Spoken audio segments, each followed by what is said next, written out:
Because here's the thing, if you buy equipment before you know you need it, now you have to learn how to use it, and you may not have needed it in the first place. So if you're trying to learn how to use equipment on top of trying to learn how to do all the other stuff when you first get started with these types of projects, you're going to get even more overwhelmed, even more confused. And I've seen people delay themselves by months, if not years, for started using video because they just simply went out and bought a bunch of stuff they didn't need, which made it harder than it had to be.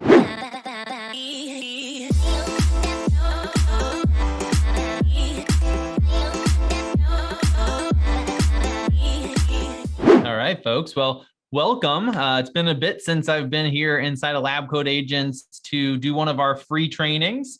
Today, we are going to be talking all about using virtual open houses and showings. And then obviously showings are going to be pretty similar to a virtual open house, but to use these to attract more listings. And obviously, we're getting into sort of the busier season in the real estate world. And so being able to come up with innovative ways to attract new people to your business is going to be pretty essential here. And so what we're trying to do today is I want to give you something that really realistically should not be a ton of extra work. It obviously is going to be extra work. For those of you that have been to any of our other trainings, you know that when it comes to starting to use video in your business, you are going to have to put some effort into that. But that being said, this is something that should not be all that hard to implement because it's sort of just transitioning something you're probably already doing fairly often to the format of video, right? So that's what we're going to be talking about today. So we're going to give everybody just a couple more minutes to jump in. I know that we are pretty much right on the hour at this point. So for those of you that are already here, I do want to say thank you for being here on time. I do appreciate that. We're going to give it maybe 1 to 2 more minutes to let a few more people pop in, and then we'll get up and running. So for those of you that are with me here today, if you want to let us know where you're tuning in from, that's always fun to get a sense of what parts of the country or the world even people are joining us from. And then we will get started here in just a second. I appreciate you chiming in if you get the opportunity to do so there in the chat. I also do want to mention, I encourage you to ask questions and engage as we go today, all right? This isn't meant to be a one-sided presentation. It's meant to be as much of a two-sided conversation as possible.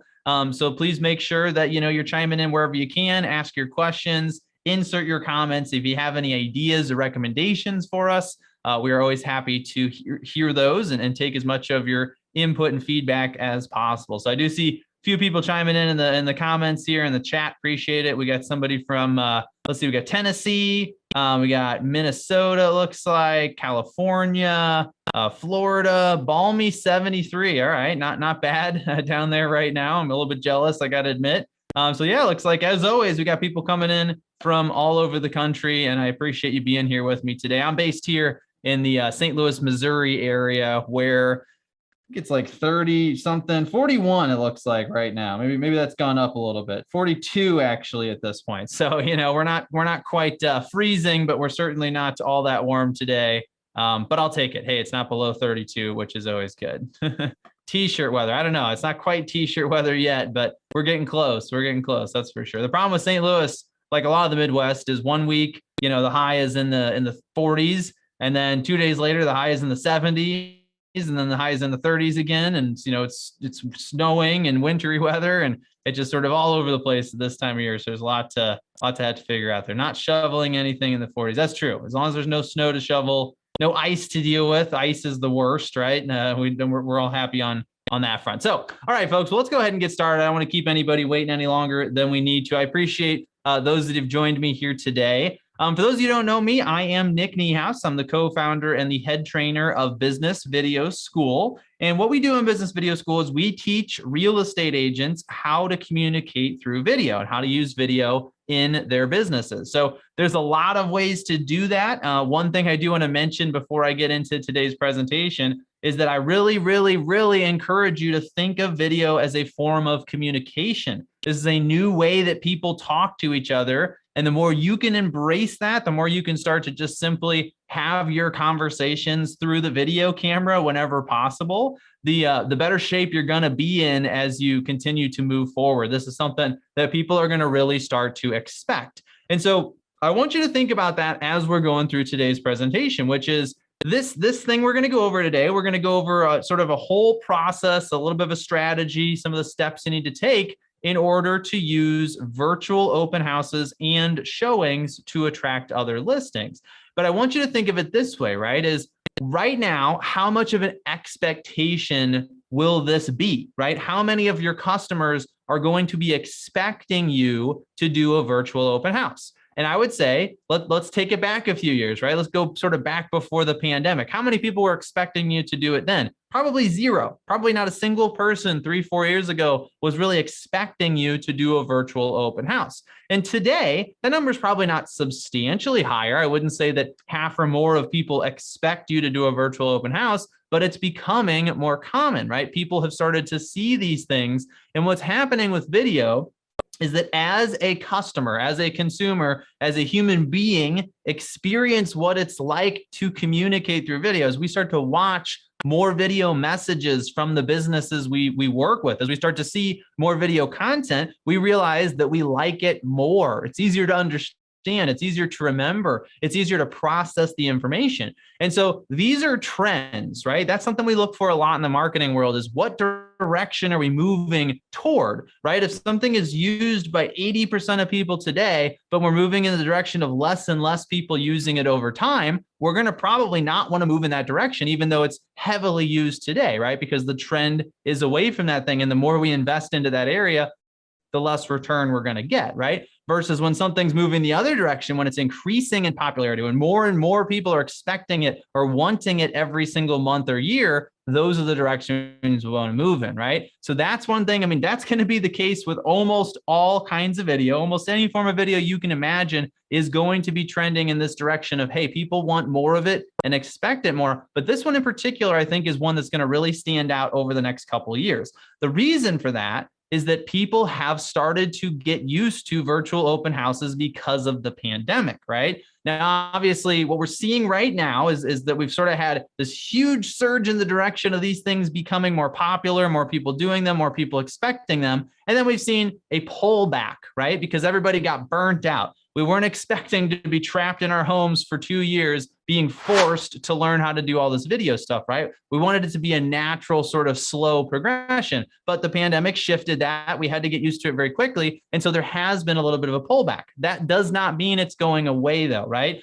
So for those of you that know how to sort of see through the shifts as they're happening, you're probably realizing, hey, folks are still buying houses without ever having set foot in them through virtual open houses or showings, right? People are generating more offers on their listings by holding virtual opens. And right now there's so many offers coming through, maybe you don't feel like you need it. But if you get used to doing these things and you make it clear to your marketplace that these are the kinds of things you do in your marketing on a regular, consistent basis, you're going to attract more customers because people see that you're taking advantage, you're paying attention, right? You're giving them what they want, even if the trend lines are sort of shifting back and forth, all right? So obviously you're here for a reason. You know this is something that you can use in your business. So let's talk about how to do it, right?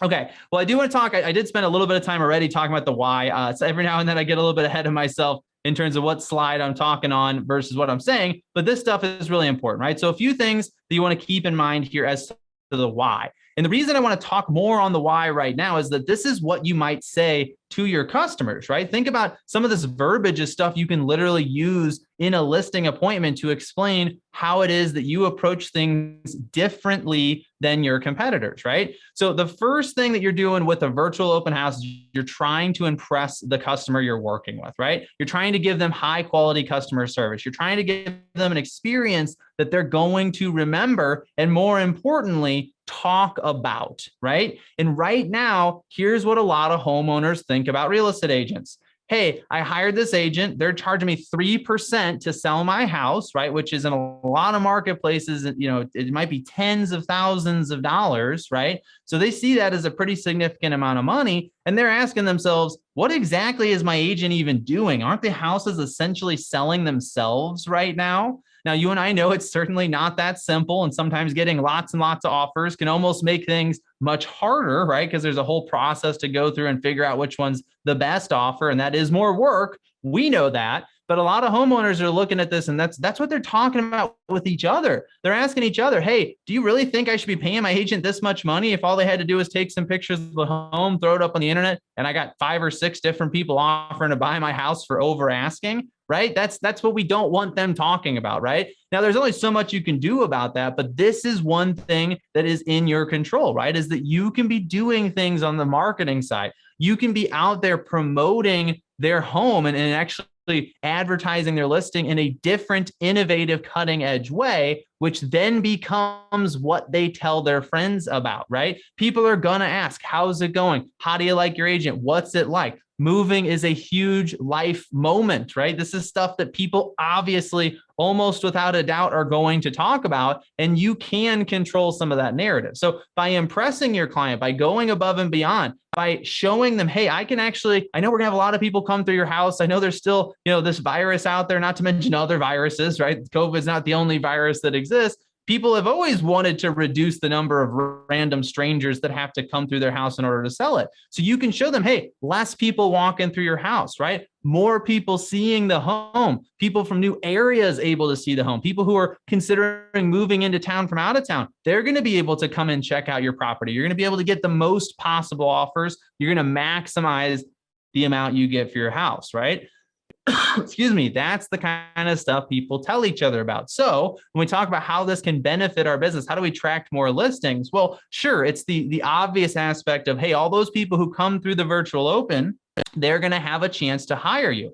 Also, keep in mind this, right? Someone who comes to a virtual open, that's less of a commitment than coming to an actual in-person open house, right? So when in that process is somebody likely to already have hired a real estate agent, right? On the earlier end before they've actually started to seriously look at homes. So you can pick up people on a virtual that are still sort of in that early initial stage, not necessarily seriously looking yet, but therefore not committed to an agent, right? So you're opening up your business to a whole bunch of additional opportunities and sort of awareness. Now, so that's some of the sort of benefit directly to you. And then obviously the big one here is that this is just a way to demonstrate to your marketplace that you do different things. I mean, I cannot tell you how many times I've seen a real estate agent telling the marketplace something that they should have been showing, right? I have highly satisfied customers. I sell a lot of homes. I do a lot of business. I've been in the business for a long time. All this stuff that when you say it sounds like you're just bragging about yourself. When you show it, makes you look really impressive. So instead of having to say every single time you have a new listing, I've got a new listing, here's the information, look at me, I'm always listing homes. If instead you're just going live and you're doing a virtual open house, you're showing instead of telling, right? You're showing how active you are. You're showing how proactive, how organized, how innovative you and your business are, right? So in a lot of ways, the awareness that the fact that you're just going to get this stuff out in front of your marketplace is the benefit, right? It's going to clearly distinguish you. And although this stuff was fairly popular right when the pandemic started, a lot of people, like is typically the case, it kind of fadded. It was a sort of a fad. It kind of burnt out a little bit. And now you're starting to see the real professionals, the real people who want to distinguish themselves coming back, picking this up and utilizing it, right? As a way to really sort of set themselves apart.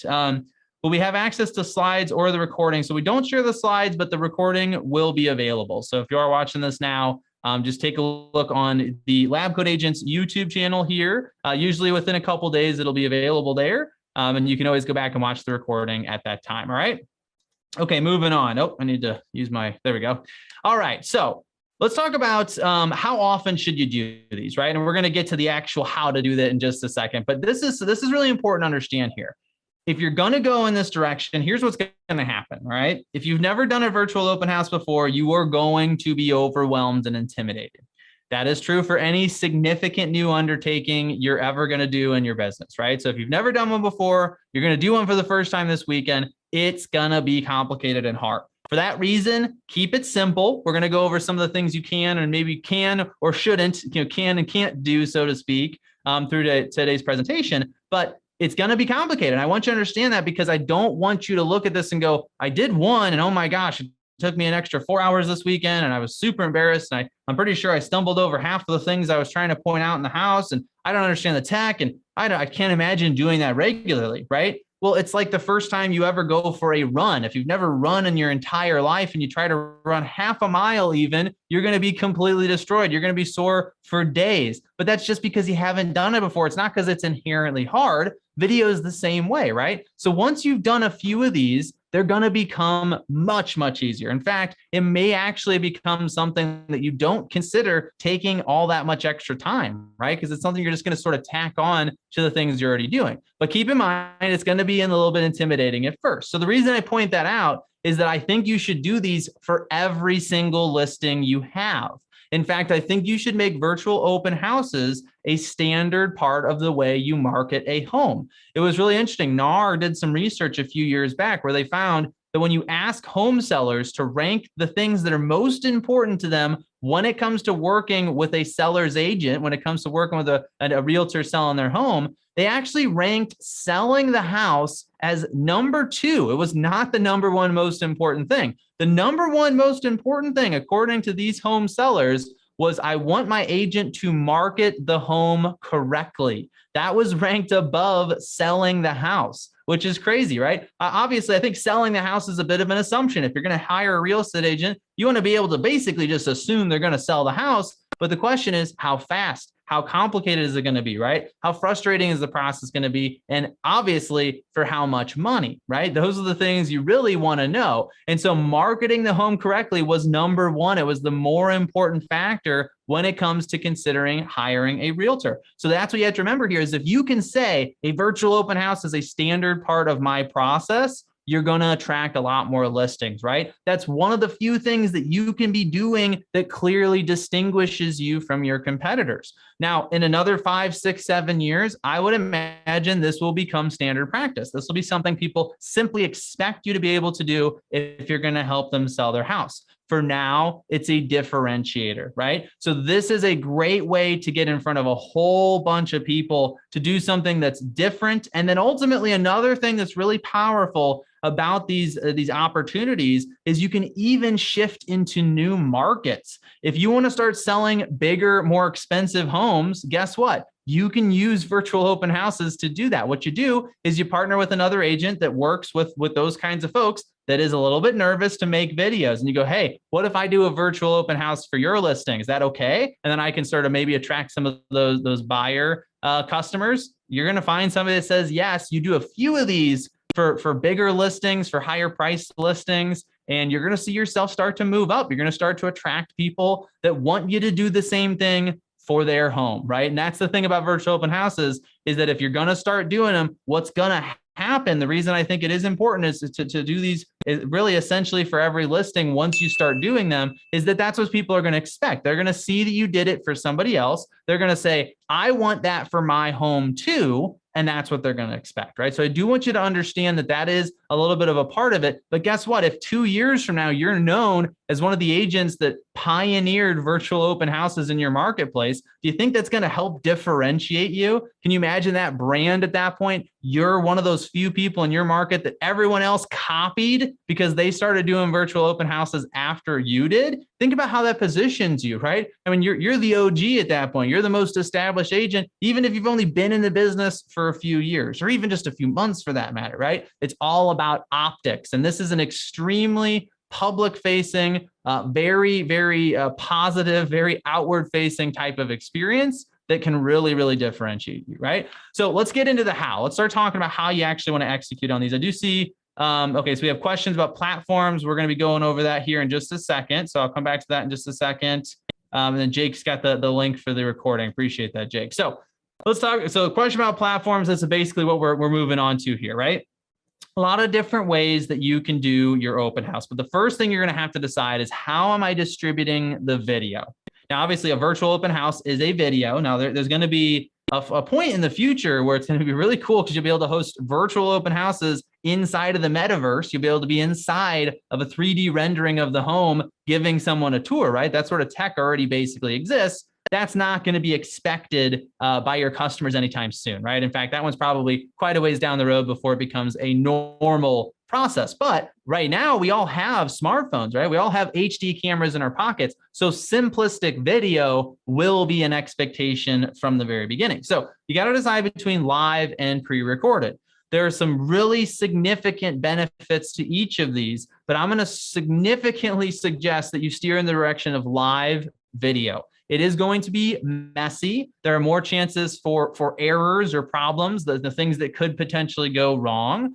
It will ultimately actually take less time, though, because you don't have to worry about editing it, right? You don't have to worry about reshooting anything. If you're live and you stumble over your words, you just pause, collect yourself, and you say the thing again, right? You're not going to have to go back and redo any of that stuff, which initially is going to be intimidating. It's going to be a little bit overwhelming, but over time, as you get a little bit more comfortable and polished, is going to save you a ton of time. So that is a huge advantage. Now, the other reason, the more important reason to do this live is it's the same as an in-person open house. The experience is very, very similar, right? The only difference is I literally can't touch things. I can't smell things, right? I can't physically interact with them, but otherwise it's the exact same experience. I can walk through the house with you. You can point certain things out to me. The most important part is I can ask questions. I can ask you to go back and show me something, right? In fact, there are certain aspects of a live open house that's even better than in person, because you can put the camera into certain places and hold the camera in certain angles that you may not actually be able to see in person, right? If I want a really close-up shot of something, that if I was there in person, it might be kind of hard to stick my head around a corner. I can do that with the camera, right? So think about that stuff. That's kind of a small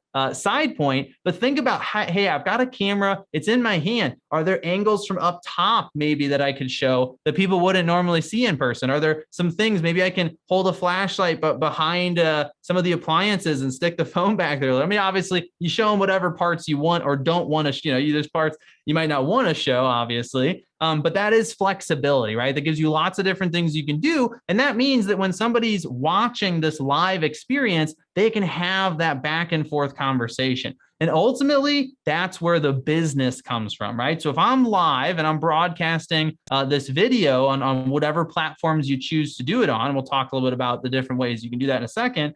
What I'm ultimately enabling myself to do is build relationships with the people who are watching. And that's the power here. That's the opportunity, is to have that two-way conversation. If you pre-record this, you lose out on that, right? Now, pre-recorded means it can be shorter, it can be more polished, it can be more structured. You can have as much time as you want to get it done. But in my mind, a lot of those are actually negatives, right? That's the kind of thing where if I'm going to shoot something and then edit it, that's going to take me longer to turn it around than if I just show up, go live, and I'm done with it, right? And especially in our market right now, with the way homes are selling, you want to turn this around quickly, right? Again, you want to think of your virtual open house, obviously, as a way to both market the home and yourself. So you're going to want to do them whenever you can. So if you're trying to pre-record this and get it edited, and it's taking you a few days to get it back from somebody, you may actually miss your window of opportunity, right? Now, you can take a pre-recorded video and play it as a live video. So if you really want the best of both worlds,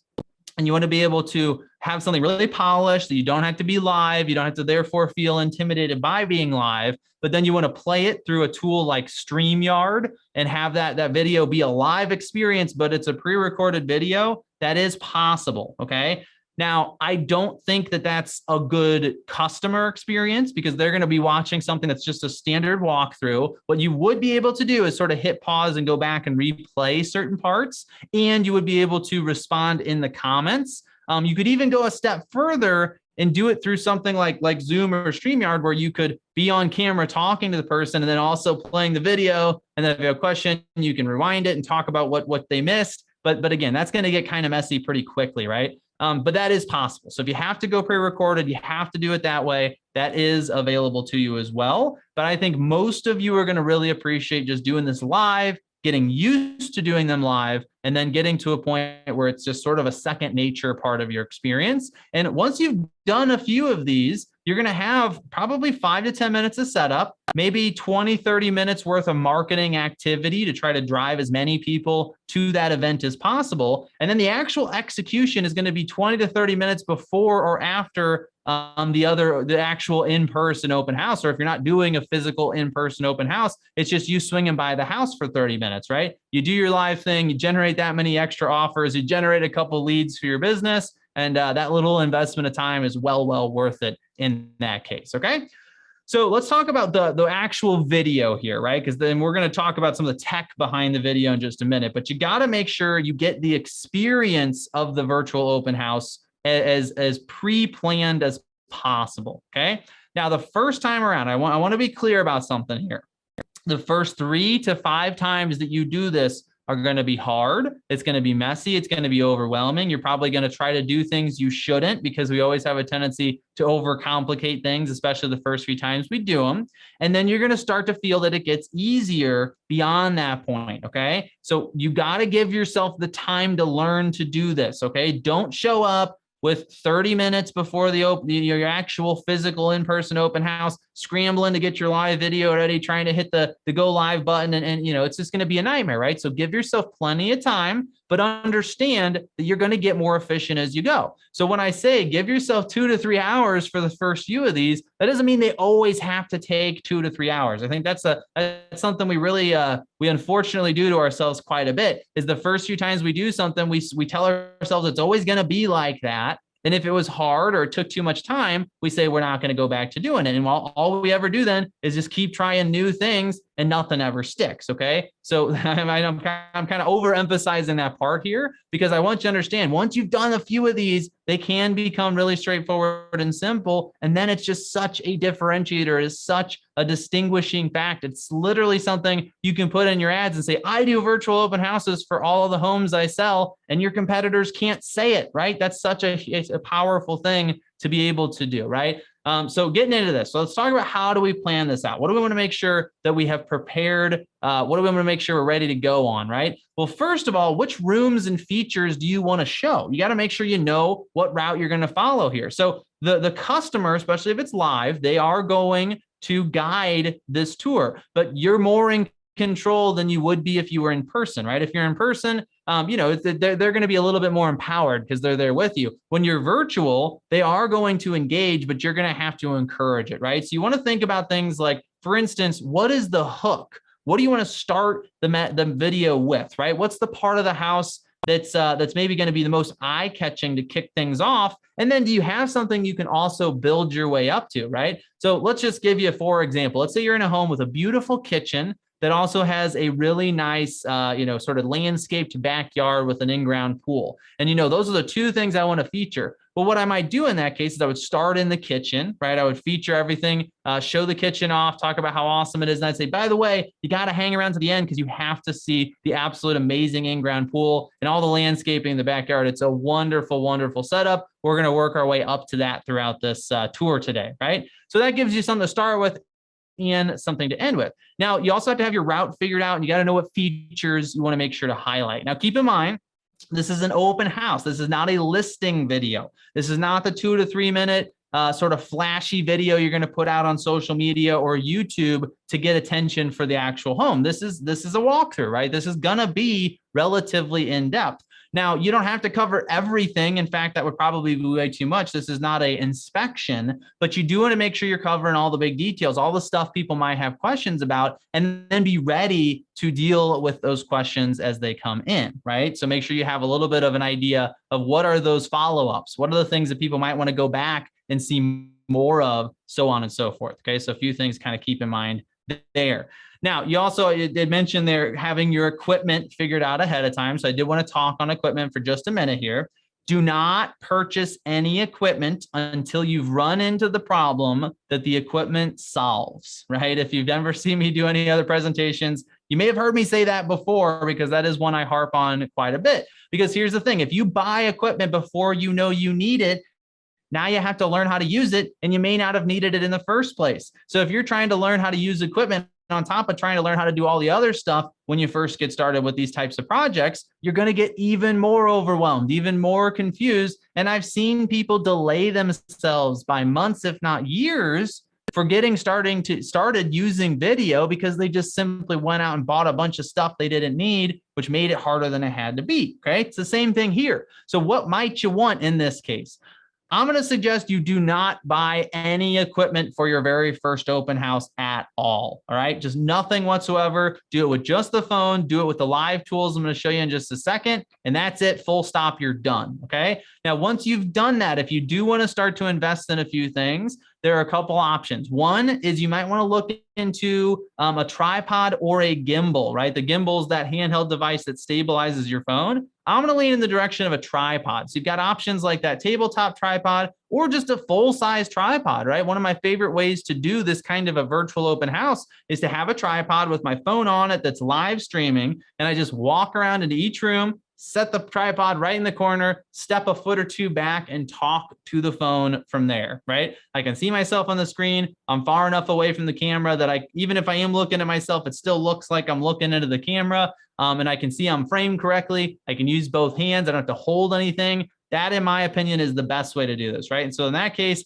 you've got a tripod, you're talking to it, and then every time you move, you simply pick it up, you just hold it in front of you, and actually it acts a little bit as a stabilizer because you got that big old tripod hanging down below it as a counterweight, and then you just move into a new room, set it down, step back, talk to it, all right? That's the only equipment I think you need, unless you get to a point where you're doing really high-end open house videos, right? Now, if you do, the one other thing you might want to consider using is going to be a lapel microphone or some sort of shirt-mounted microphone, right? Now, I say other kind of mic because you could use a wireless mic. So that pair you see down there at the bottom, that's the Rhode Wireless Go. There's actually the Rhode Wireless Go 2 out at this point. You can get either one. They're not cheap, but what that's going to do is allow you to wirelessly transmit your voice to your phone, okay?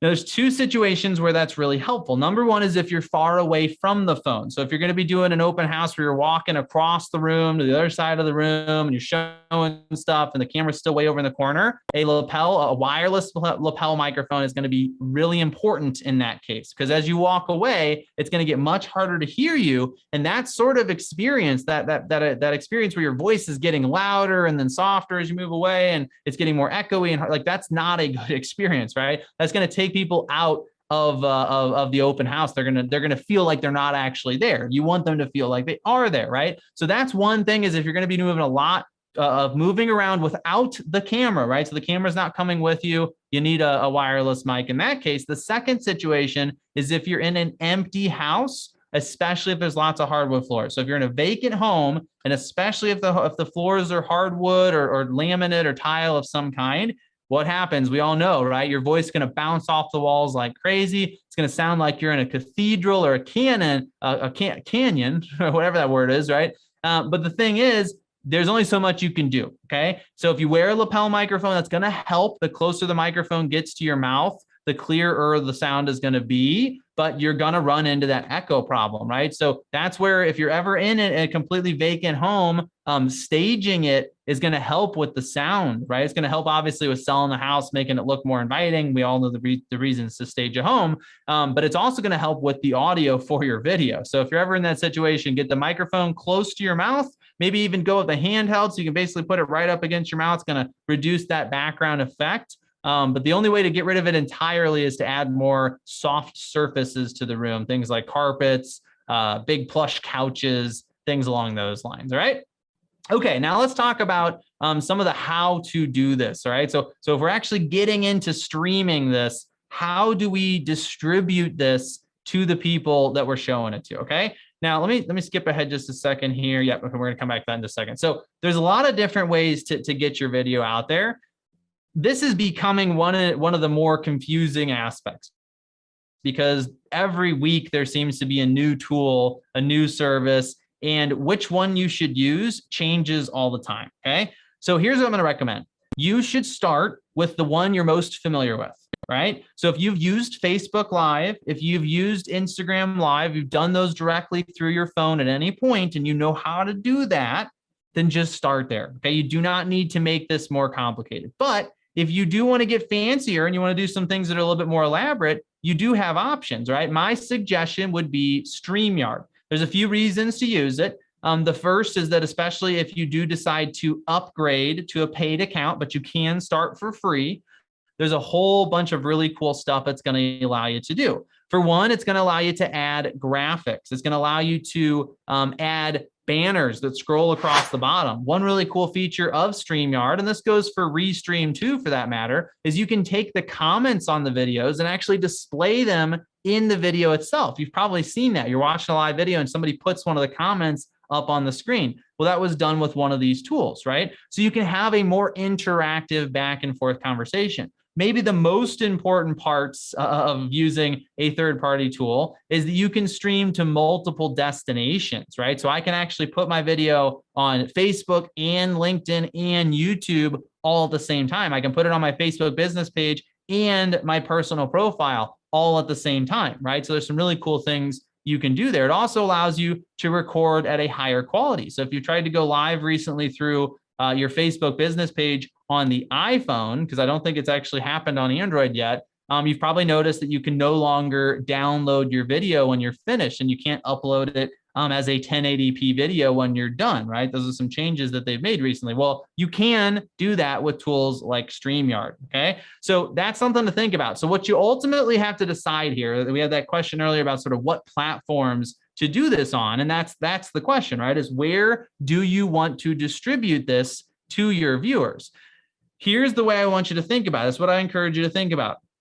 I want to, on the one hand, give people an invitation to show up all at the same time in the same place to experience this open house in a way that is interactive, right? So let me kind of repeat that again. I want to give people a way to sign up, to show up all at the same time in the same place to interact with me during the open house, right? That's the most important part. However, I also want to use this as broadly as possible as a marketing tool. Okay, so here's what I'm going to recommend before the open house, right? So, and again, I know that there's only so much time because, again, you get a listing and it's going to sell so quickly and all that. So you do as much of this as you can. And if you can't get to it, you can't get to it, right? But what you're going to want to do, this is the key, is you want to make sure you create an event that people can RSVP to. That's the key, right? If you give people an event they can sign up for, they can RSVP to, that's going to be how you collect new contact information for your database. That's how you collect the leads, right? Now, you can get leads at the open house itself. If somebody just shows up and they didn't RSVP, you're going to get some data that way. But if I can collect a series of people who want a virtual tour of a specific property in advance, those are leads, right? I mean, some of those people do not have an agent they're working with, and they might be selling a house as well. So this is how I can literally build my database. I can literally build my list of leads by making sure I have this set up as an event. So what you do in that case is you're going to set up either through Facebook, which I don't recommend because you're not going to get the contact information. You're just going to see the names of people who RSVP'd. You can do Zoom, but then people are going to expect you to stream it through Zoom. So just make sure you keep that in mind. Do you want to just do your open house through Zoom? You're not going to have nearly as many of the sort of bells and whistles you do with a tool like StreamYard, but simplicity-wise, it might be a lot easier. Or in my case, what I actually recommend is Eventbrite. So what I do is I go through, I set up an Eventbrite page. I can put pictures of the house on there, whatever I want. And then I can say it's a virtual event, and I can just include my Facebook page as the destination for the event, right? So what's going to happen is when the event starts, all the people who signed up are going to get an email saying, okay, it's time for the event. Come join us here. It's going to take them directly to my Facebook page, and then pop right at that moment when I'm supposed to go live for my open house, my live stream is going to show up and everybody can join it and engage with me for that open house, right? So that's why I prefer Eventbrite. Now, you don't have to do it through Facebook. You could do that same approach through YouTube, through Instagram, wherever it is you want to broadcast it. Heck, you could even include a Zoom link and still broadcast it through Zoom. It's just now we're using Eventbrite and we have more control over the design of the event and what kind of information we can collect, right?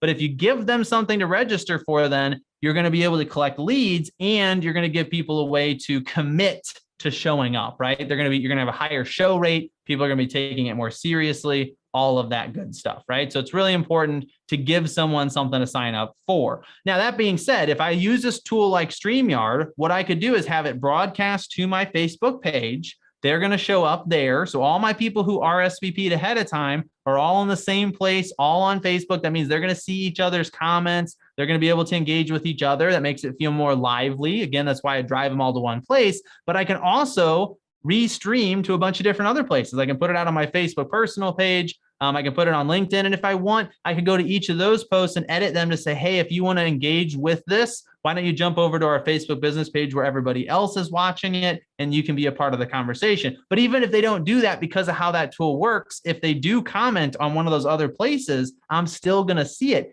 and I can still engage with them, right? So now I get the best of both worlds. I got all my people all in one place on one platform, all the people that RSVP'd to my marketing, but then I'm also broadcasting the open house to a whole bunch of additional people, and I'm getting all that sort of third-party market benefit, right? I'm reminding people of the fact that I'm an agent. I'm showing them some of the innovative things that I do for my customers, okay? Now, other things that you can do here, you want to make sure that you promote this as widely as possible, but there's only so much time, right? So you saw over here, I'm going to go ahead and just sort of play it again.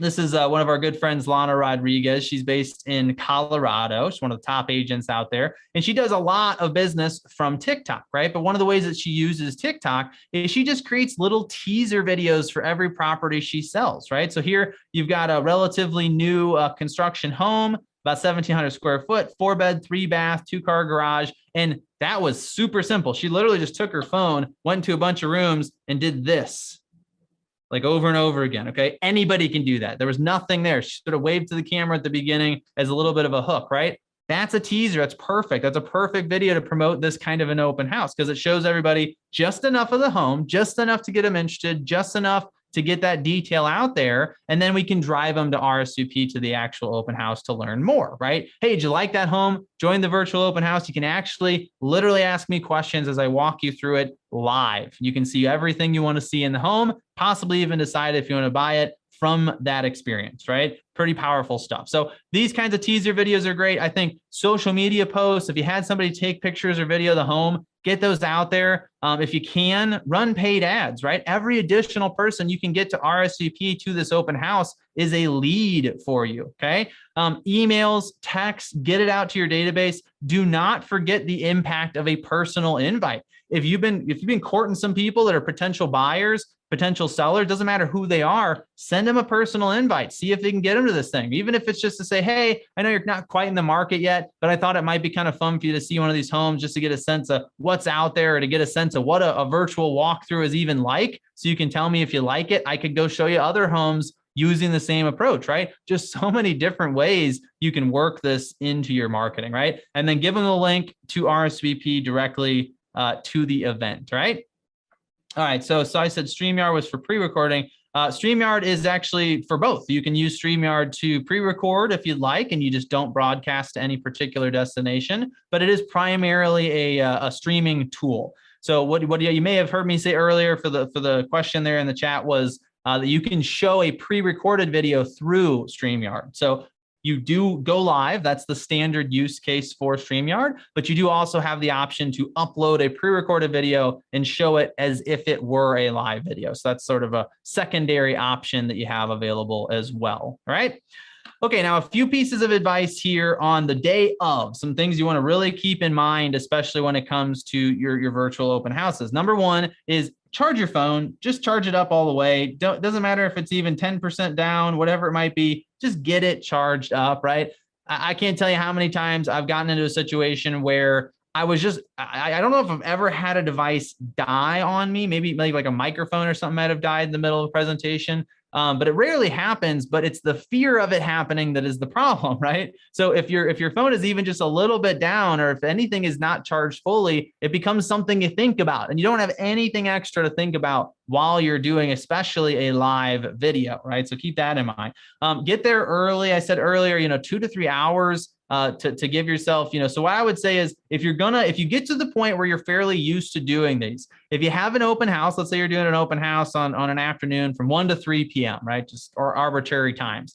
You could probably get there at noon or maybe even like 12:15, 12:30 and get the entire virtual open house done before the actual in-person open house starts, right? But give yourself wiggle room. Make sure if you think it's going to take you 30 minutes, give yourself 45, give yourself an hour, because you never know. Somebody might be super into it and have a ton of questions and it goes a little bit long, and you want to make sure you have the wiggle room to do that. Now, if you think, oh, I don't know how long this is going to go, you may even want to do it after the in-person open house, right? Now, obviously, your energy levels are something you're going to want to keep in the back of your head for that.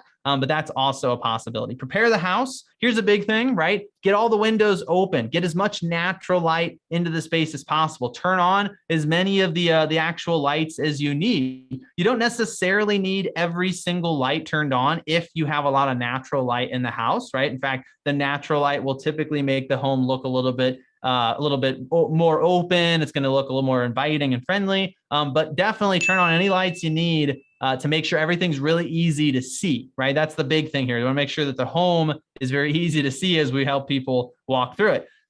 Big one here is your internet speed. Double check your darn internet connection, all right? This is another one that's sort of like having everything charged up. It's like, just don't risk it. Make sure that your internet is fast enough. You're going to want at least 5.7 megabits per second. If you just Google the term speed test, there is a speed test built into Google. It'll show up in the search results, or you can go to speedtest.net. If it's slower than that, you're going to want to think about maybe recording and just simply posting it, right? So again, this is something to check maybe before you get there, right? So ask the homeowners, hey, is your Wi-Fi still working, right? If they're in the house, probably you just use the Wi-Fi, you're going to be fine. But if they're not, if it's a vacant home or they're moving out or something, you probably want to double check, make sure the internet's going to be turned on. But if you do have to use your cell connection, that can still be fine. But what I would recommend, this is the big thing, is walk through the house, right? Move around the house, check it in several locations, check it in the basement. If you're going to go in the basement, just be prepared, right? Make sure you know if there's any dead zones so you can either avoid them or make sure that they're like the last thing you go to on the tour and tell people it's a potential dead zone, right?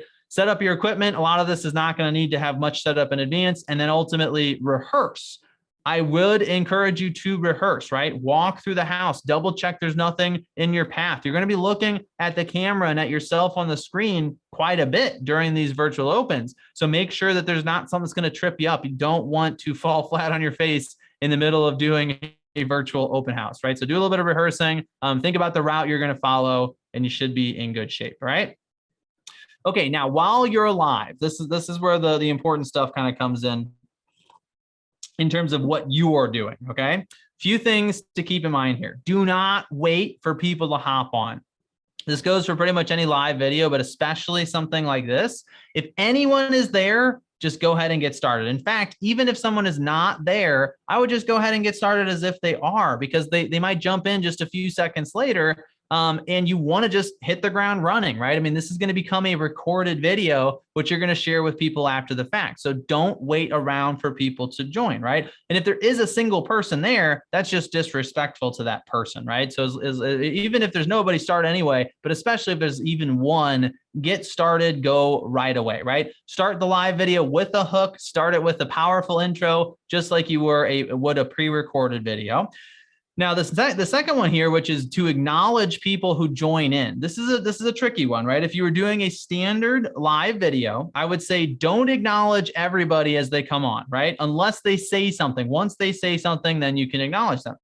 This is a little different because this was a scheduled event where you're expecting them. You do want to acknowledge them when they join because it makes it harder for them to then leave, right? So now as I start to see people pop on, as I start to see the numbers going up, right? I might want to say, oh, hey, Mike, thanks for stopping on by. I'm in the kitchen at this point. I'm going to keep going. But if you have any questions, throw them in the chat. Let's keep moving, right? Don't spend more than 5 to 10 seconds acknowledging them. But by doing that, you're making sure, number one, they know they're in the right place. So there's no chance they showed up in the wrong one, right? But you're also making it clear to them that they're there, that you appreciate they're there, but also that you see that they're there and that it's a little bit harder for them to then feel like they can leave, right? Because it is virtual. People can always sort of slink out if they want to.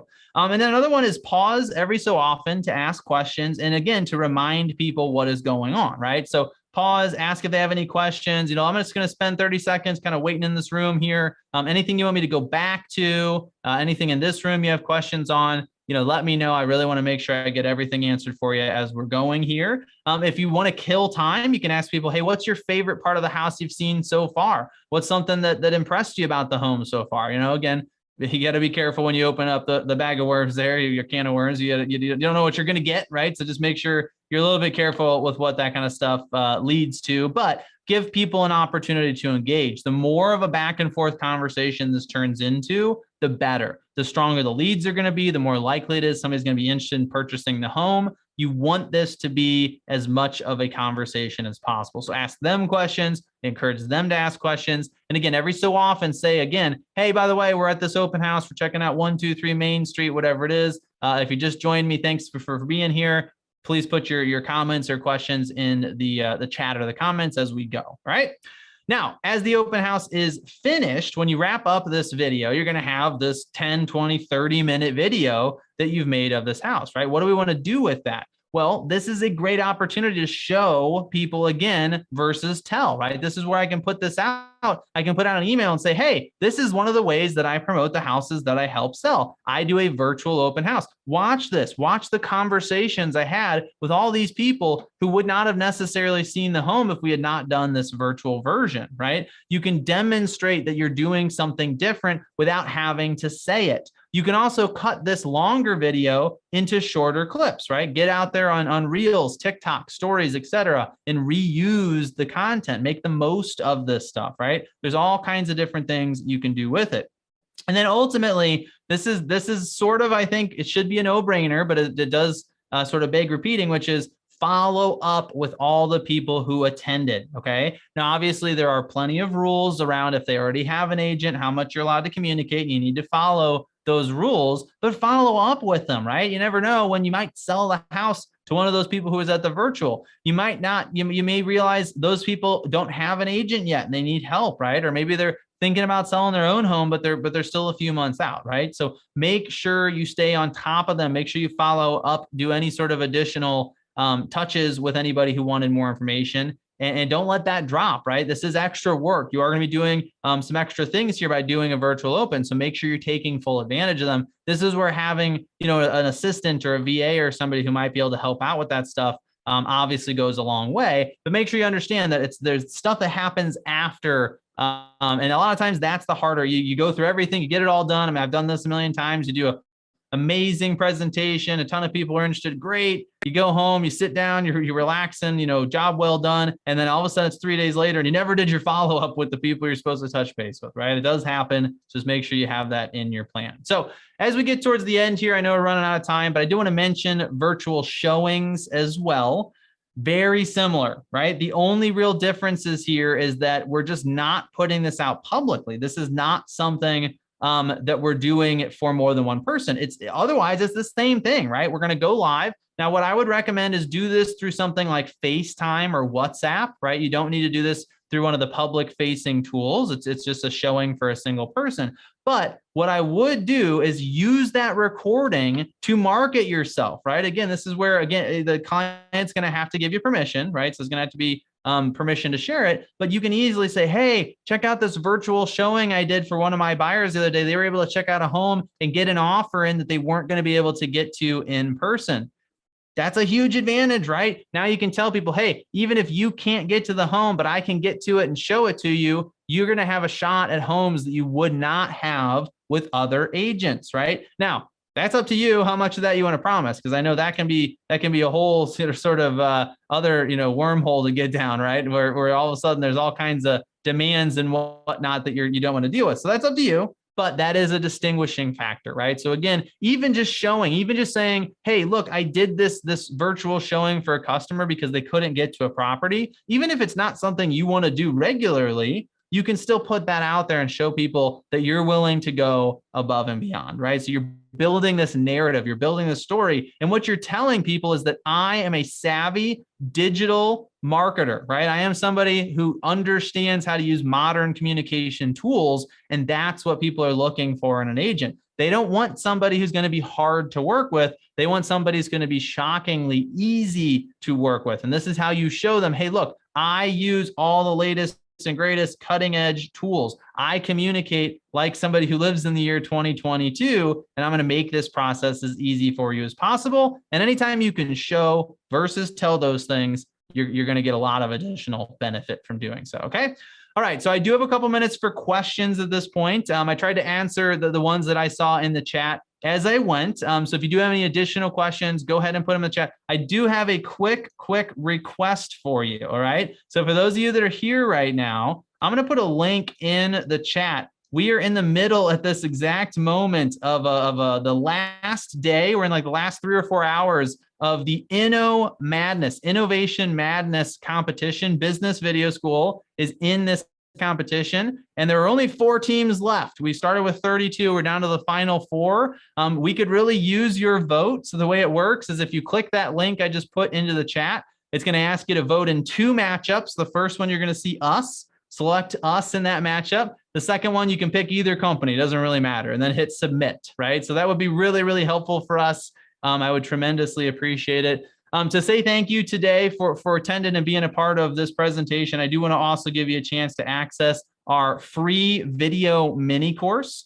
This is a 14-day mini course. What that means is that over the next 14 days, if you sign up for it, you're going to receive 14 1.5 to 5 minute long video segments. Each has a different topic. So we cover things like what to talk about in my videos, how to control the lighting in my videos, what to do about the audio, how to feel more comfortable on camera, what kind of equipment should you purchase for different situations. So it's really a fairly comprehensive, but all over the place, going to give you all kinds of tips and tricks. So if you're looking to get better with video, if you're looking to do more with video, you want to get sort of more experience with it, try a few different things, go ahead and grab a copy of this. What you're going to do is just hold your phone up to the screen.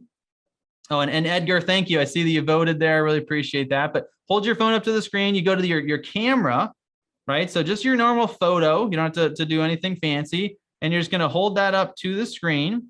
And it's going to pop up and it's going to show you a little URL code. You click on it, and that's going to take you to our website where you can get signed up for the mini course. All right. So if you do want to get signed up for that, it's sort of our way of saying thank you for being here on today's presentation. All right.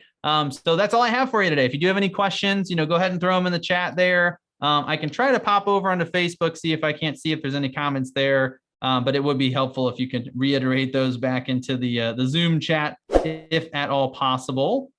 And that is all I have for you today. So I really appreciate everybody being here with me. I'm gonna check the Q&A, see if there's can't get the QR code. Well, I'll tell you what, I'm gonna put another link in the chat, which is the link to all of our free offers, which is actually more than just the free course. But I put in the chat right now the link to all of the free offers that we have through Business Video School that'll be on our site. So if you're having trouble with the QR code, just use the link that I just put into the chat, and you should be able to access not only the free course, but also a few other downloadables and whatnot if you're interested. All right. Okay, folks. Well, I don't see any more questions coming through in the chat. Like I said, I can hang around for another 60 seconds or so just to make sure I answer anything if it does come through. But otherwise, like I said, if you don't mind voting for us, I put that in there. A couple links back. If you don't mind popping over and voting for us real quick, I think it takes like literally 20 seconds. Every vote counts, though. We could really use your support. And if you'd like to, go ahead and grab a copy of that mini course as well. All right. That's all I have for you today. Thank you so much for joining me. This has been the Business Video School free training of the month. We do plan on being back again next month. So if you did enjoy this training and you'd like to see more of them, check out the emails in the coming weeks and join us again next time. All right. Thanks so much for being here. I'll talk to you again soon.